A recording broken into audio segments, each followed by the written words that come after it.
Nalunod sa swimming pool ng isang resort sa Putotan, Iloilo ang isang lalaking 4 na taong gulang. Ayon sa kanyang mga magulang, hindi natulungan ng lifeguard ang biktima.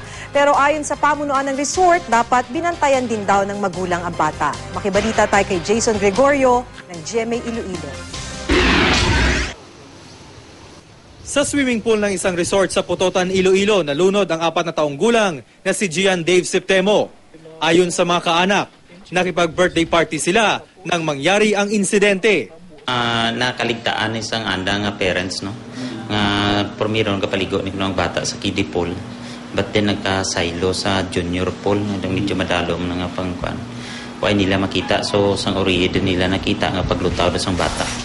So paglutaw na din. Sang pag-picture namon, bala sang ikaduwa na pag-picture namon, nagaling sa...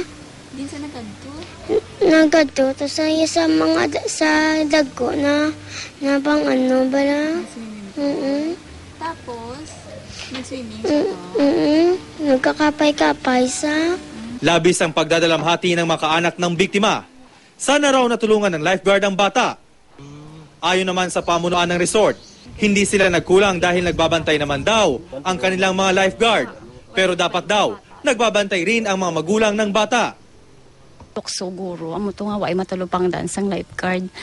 Pero before na sila magkuha ka ticket for swimming, gina-inform na sila nga ang mga ginikanan nga hindi gid pagpabayaan ng bata. Ang nanay kag ang tatay wala sa tupad ka bata. 25 years old pa. Oo, 5 years old dapat ang ginikanan hindi gina pag-isalig sa lifeguard. Titi ang lifeguard damo ang mga bata ginabantayan nila mo. Unlike ko ikaw ang parents gabantay ka bata. Tiniyak ng pamunuan ng resort na magbibigay sila ng tulong sa pamilya ng biktima. Jason Gregorio, Nagbabalita, Pilipinas.